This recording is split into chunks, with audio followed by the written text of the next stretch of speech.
Strapped for cash, played all your games, stuck in that confusing period in December where you want to get new games but you're unsure if it's wise because if you get that other game at Christmas it may detract and distract from the other game, therefore robbing you of any Christmas joy? Well, don't you worry, because the merciless, heartless but now generous bastards at Capcom have given us an early Christmas present. For free. Completely and utterly for free.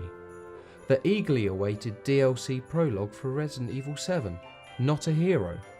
If you've played Resident Evil 7, you'll know that at the end, wait, spoiler alert, Lucas Baker, the deranged, murderous son of the Baker family, escaped and fled into a nearby mine.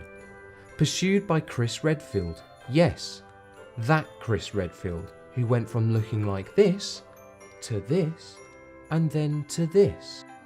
I mean, it's fine, it's okay, I really don't know why everyone's upset, it's fine, it's fine, it's fine. It's when Chris arrives in the mines that you begin a game of cat and mouse with Lucas, armed to the teeth and ready to take on what's ahead of you. This helps bring a much more action-centric focus, much like the recent incarnations of Resident Evil 4 to 6, but still exuberating the tense, claustrophobic atmosphere of the main game. Not a Hero is essentially a quick, hour-and-a-half game that demos the key identifying elements of any mainline Resident Evil. A fairly large open map, certain paths that require you to get a certain item before progressing, i.e. keys, etc.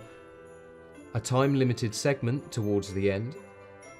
A huge, gross final boss, some sort of laboratory, and limited ammo. I'd be excited to see how quickly the players can get through this DLC. Even though the game is short, it's still a very enjoyable segment on top of a very enjoyable game. As this is much more of a first-person shooter than the main story, it does feel a little slow to aim at enemies and to turn. This sort of tankish controls may work to employ a sense of terror in the main game, but in this situation it felt a little bit strange. Not really anything to distract me from how good the game was, but still a tiny detail that worked against it. The game can be extended through looking for all the files and exploring the map for antique coins to upgrade your character. And upon completion I got a couple of bonuses, a new difficulty and a weapon. As far as presentation goes, everything here is still on top form, and I didn't experience any kind of glitch or visual fidelity. It's a successful blend of the old school exploration and the newer action heavy stylings of the newer games. As there's plenty of incentive to replay it after you're done, this nicely rounds out the Resident Evil 7 experience. And since it's free, there's nothing to complain about. Thank you, Capcom.